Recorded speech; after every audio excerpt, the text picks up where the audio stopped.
Borderlands 4 is melting GPUs, but also hearts. Gearbox says performance is a top priority, and even suggests restarting the game after a couple of hours to temporarily fix a memory leak. But I'm having tons of fun with the game, and it may actually be the best Borderlands yet. I'll talk more about what feels amazing, what's broken, and the latest update on the field of view slider for consoles. And there's a lot more this week. Diablo 4 Season 10 brings the first dynamic wings to the game, and Diablo 2 Resurrected is getting a ladder reset soon. The former Blizzard veterans at Bonfire Studios finally revealed Arkheron, a fast, team-based PvP mashup aiming to birth a new genre. The Subnautica 2 legal battle just took another turn. Vampire the Masquerade Bloodlines 2 walked back day one paid clans. Hades 2 has its release date. Time Quest 2 is teasing the next chapter. Hey folks, this is Riker, and I dig into ARPG and gaming news so that you can spend more time playing games. Chapters below to skip ahead to different topics. But before I move on, a quick word from this video's sponsor, Incogni. It feels like every month you hear a new story about a cyber attack or a data breach. Trusted institutions like hospitals and universities getting hacked, insurance providers, cloud storage hosts. Just think about all the different companies you've given personal info to, and where that information can end up if it somehow gets leaked. Thousands of companies are collecting, aggregating, and trading your personal data. You have the right to demand that a data broker deletes whatever personal information they may have about you, but tracking down and contacting all these companies, it's time and hassle. That's where Incogni comes in.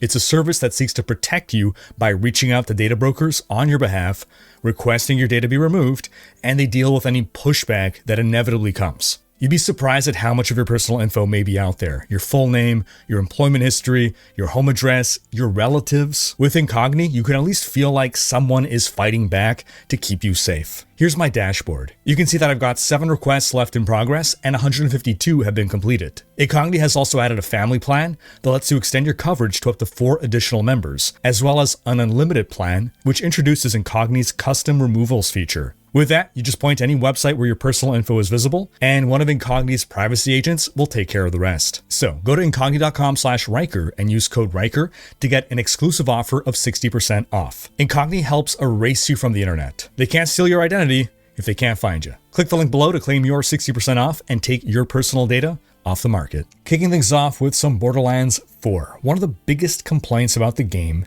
that I see is performance.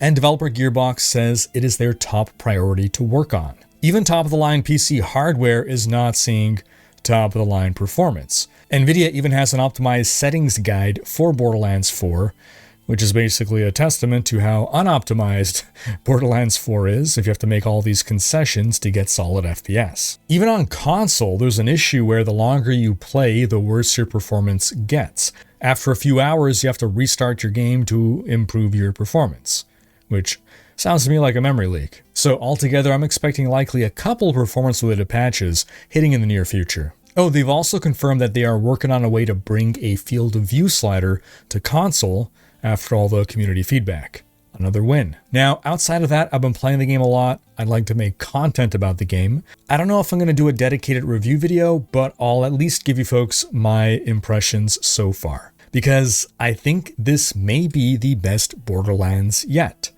And I know it's kind of heresy to say it's better than Borderlands 2, but it might be, or at least in some ways. The open world, I think it was a good move. Now, it does make the game feel less like a Borderlands game, but it works well.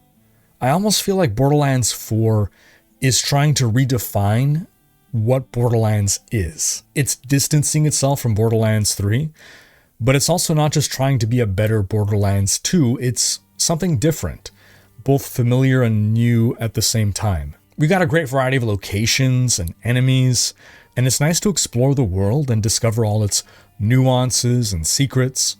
Vehicle traversal is nice to keep those travel distances shorter. All the extra movement abilities we have, both in and out of combat, really make navigating the terrain smoother and movement in combat more fluid. I think the story is engaging.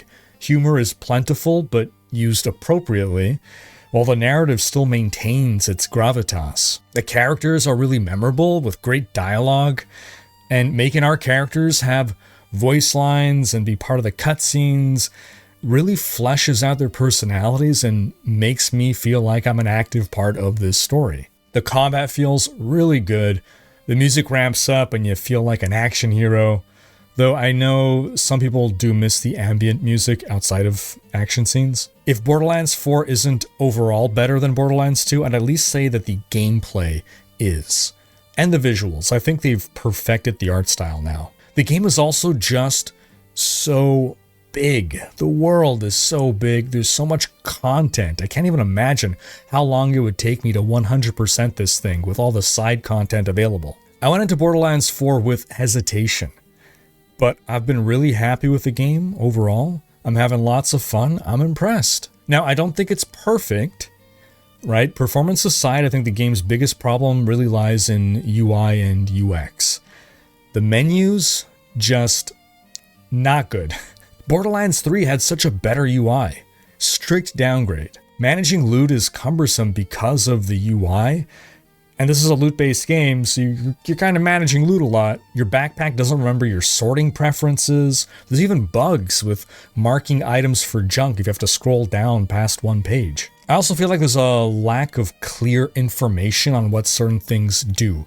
Like a legendary perk, I have to Google it to know what it means, what it does. I'm not a fan of having to tab out of a game and go to an external resource in order to understand something about a game. I just feel like I'm not being armed with enough information to make the best choices in my gear. I also don't get why they removed the mini-map. I spend way too much time bringing up the big map.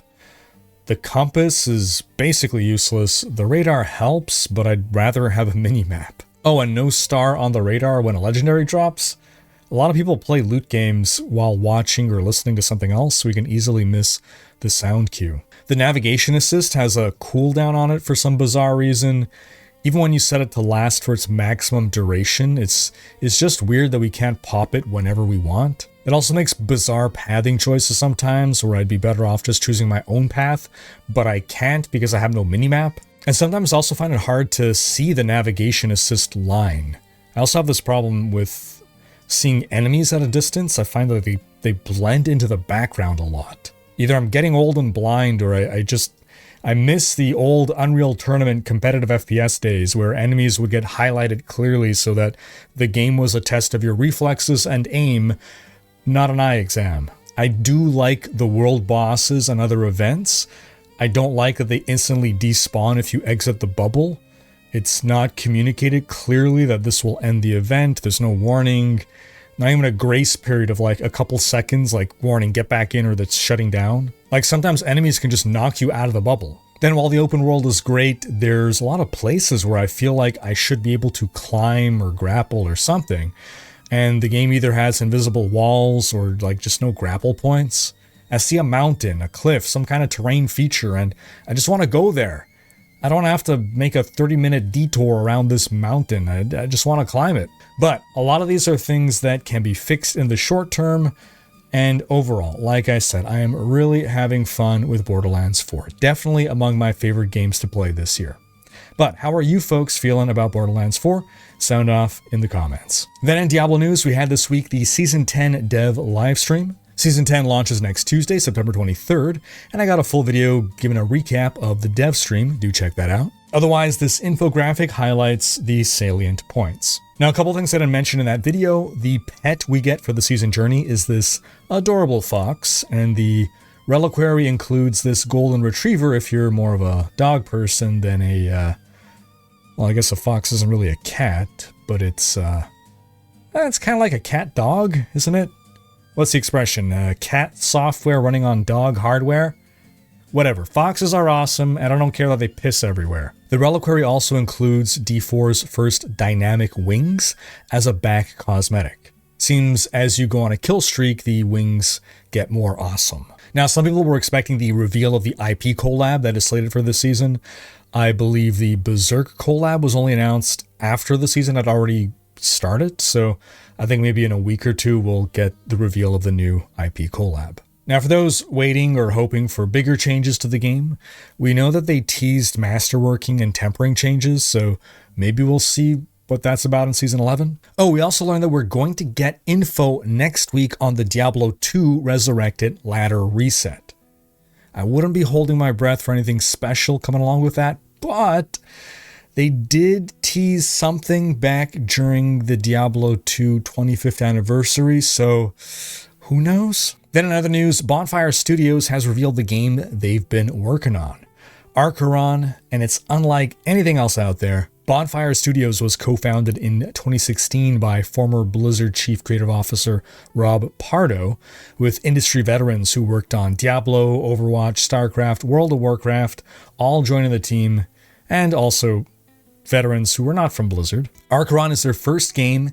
It's in alpha, and you can sign up for a playtest happening this weekend. Right now it's going on. It is a team-based, fast-paced PvP game that is basically creating an entirely new genre by combining elements of MOBA, Battle Royale, ARPG, and more.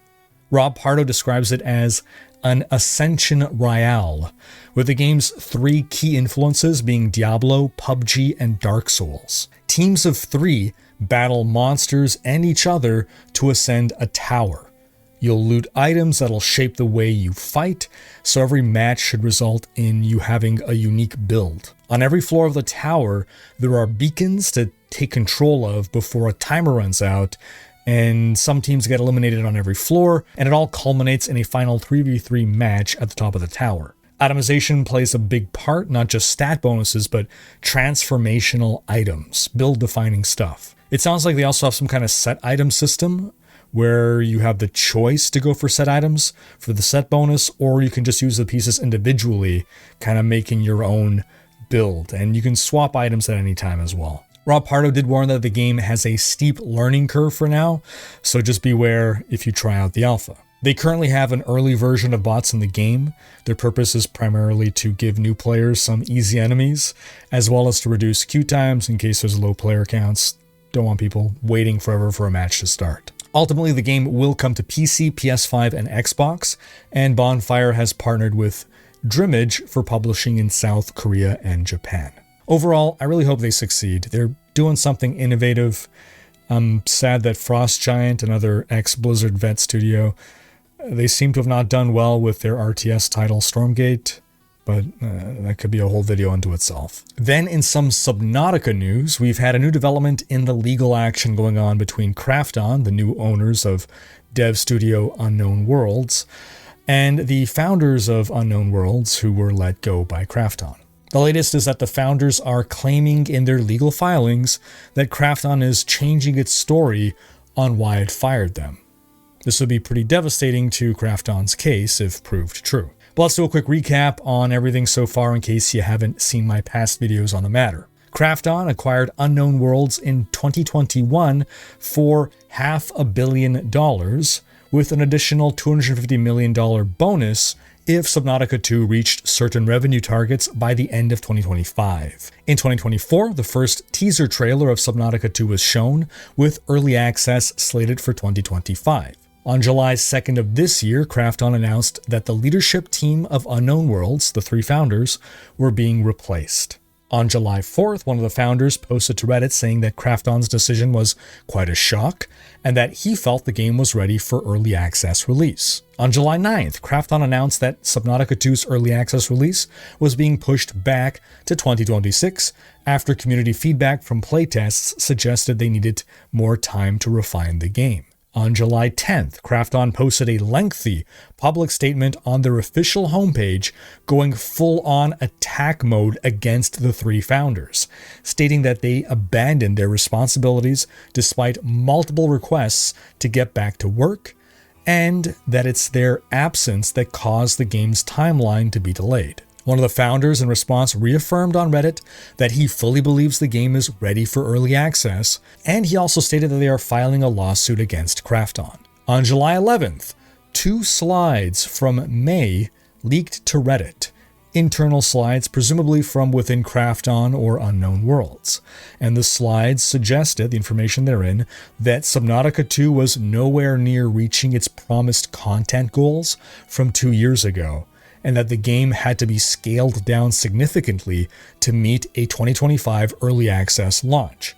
It even hinted at postponing the release. On July 16th, the founders filed a legal complaint alleging that Krafton used pressure tactics to delay Subnautica 2's early access until 2026 to avoid the $250 million payout. They also alleged that, as per the contract signed in 2021, Krafton could not legally oust them from the company, and that they, the founders, had, as per the contract, full control over when to release the game. On August 12th, Krafton filed legal papers in response, alleging that the absence of the founders, the absence of leadership, negatively impacted the development of Subnautica 2, and that they, on multiple occasions, asked the founders to return to lead the development, but that the founders refused. On August 21st, the founders officially sue Krafton for a number of breaches of contract. And then in a legal filing, Krafton claimed that they had no choice but to terminate the founders because they had threatened to take legal action against Krafton and release Subnautica 2 without Krafton's backing, marketing, or distribution. Krafton also claimed that the founders downloaded tens of thousands of sensitive documents before their termination. So now, on September 17th, in new legal filings, the founders are claiming that Krafton changed its story on why they were fired.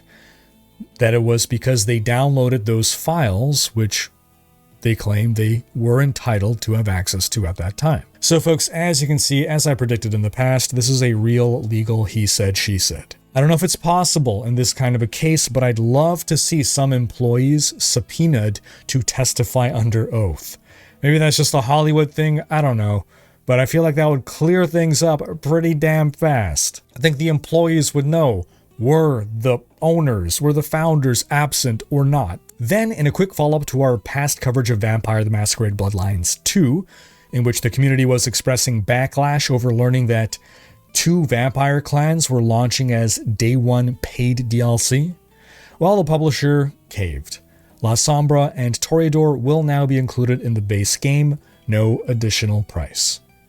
Victory. And in case you missed it, Hades 2 is launching out of early access on September 25th. It'll be available on Steam as well as on Nintendo Switches 1 and 2. If you plan to get it on PlayStation or Xbox, well, it'll take about a year for Hades 1 to land on those platforms. Oh, and in some real quick Titan Quest 2 news, the devs posted that Chapter 2 of their story will release soon, though no official date. Looking forward to that update.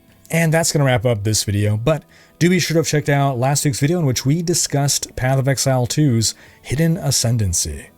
Thanks for watching, special thanks to my Patreon supporters for making these videos possible. If you enjoyed this video, give it a thumbs up, and subscribe to join Riker's Raiders for more gaming content.